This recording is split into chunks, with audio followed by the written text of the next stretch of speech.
Hello বন্ধুরা, আজকে যাচ্ছি আমরা কাশীপুর। তো কাশীপুরে কি কি নিব সেটাই তোমাদের সাথে শেয়ার করবো। এদিকে আমরা বাইরে গেছি কুলিমুড়া, তারপরে এই দেখো আমার বর গাড়ি চালাতে চালাতে ভিডিওটা করে দিচ্ছে। আর এদিকে সাথে আমার বেটা আছে মাঝটাই, ও গেলছে ঘুমাই, ভাত খাই বাইরালি, তো তার জন্য ওর বিরাট ঘুম, গাড়ি পালে ঘুম। তো এই দেখো তারপর পৌঁছে গেলে আমরা রুদ্রা এখানে একজন হয়তো মুসলমানদের মারা গেছে, তো তার জন্য তোমার কুটুম পাটুম। তারপর পৌঁছে গেলি কাশীপুর কলেজ, তো দেখতে পাচ্ছ। তারপরেই পৌঁছে গেলি রাজবাড়ি কাশীপুর।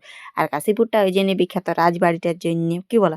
অনেকজন আসে, মানে অনেক দূর দূর থেকে লোক আসে রাজবাড়ি দেখার জন্য। তারপর পৌঁছে গেলি কাশীপুর বাজার নিয়ে, তারপর পৌঁছে গেলে এটিএম, মানে আমার টাকা তোলা ছিল, ঘরে টাকা ছিল নাই, তো তার জন্যই আমার বড়াই দেখো বাইরে গেল টাকা তুলে বাইরে। তারপর চলে গেলি যেটা লিয়া ছিল সেইটা। তো চলো দেখতে থাকো আমি কি লিছি। আমি লিছি একটা মাইক্রোফোন, মানে এটার খুবই দরকার আমাদের ব্লগের জন্য। এক বছর ওয়ারেন্টি, এক বছর খারাপ হবার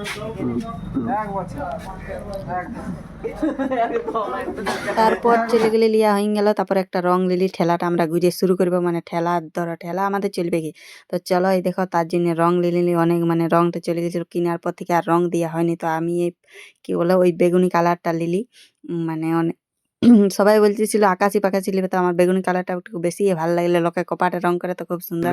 তারপর নিয়ে গেলি একটা টোল লিলি, মানে এই ঢাকনা দিয়া ফুচকা জলের জন্য, মানে আগের বারেরটা একটু বড় ছিল রে, তো এটা ঘরের কাজে লাগাই দিয়েছি, তো বলি একটা নিয়ে এলি। তারপর চলে গেলি আমরা চপ খাতে, মানে যেখানে আমরা কাশীপুর প্রায় আসি, তো এখানে চপ টপ খাওয়া হয়ে গেলো। তারপরে এই দেখো টাটা বাই।